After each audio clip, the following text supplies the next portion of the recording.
Hi everyone, welcome to Focal Point. Our topic for this week is the unlikely missionary.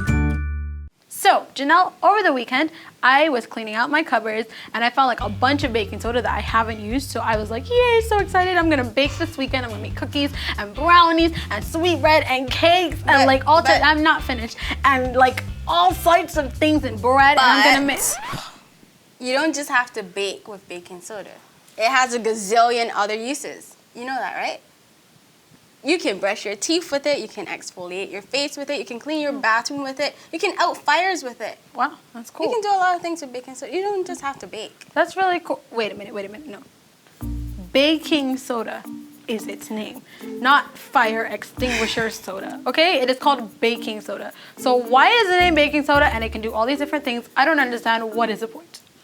The point is, the same way that baking soda might sound as though it only has one use, as Christians, we might sometimes think that we can only do one thing, or we only fit into one slot.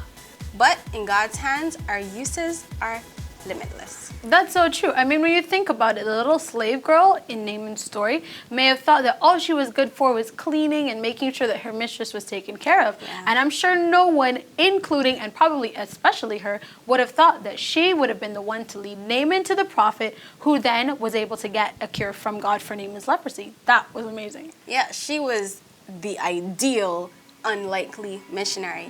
It was as though God planted her there and kept her there secret and only brought her out at the exact point when he needed this mission accomplished. For such a time as this. Yep. 2 Timothy chapter 4 verse 2 says, "Preach the word in season and out of season." I mean, that text tells us that we should always be willing to be used for God because he can use us in the most unlikely of circumstances and at the most unlikely of times. Yep. I think we've wrapped it up. We have. So let's go to our 3 focal points. Focal point number 1, God can use anything or even everything to bring people closer to him. Focal point number 2, effective witnessing is never a coincidence because God always has a plan. Focal point number 3, never doubt your usefulness in God's mission. It was so amazing how an unlikely missionary was used in such a way to bring Naaman closer to God. She was like a special agent. You know I love special agents. That's so exciting. Anyway, sorry. Okay. Back on track. Right. Sorry. So that's what we'll be talking about next week in the Jonah Saga. Contact us via Facebook and Instagram at The God Stop, and don't forget to subscribe to our YouTube channel.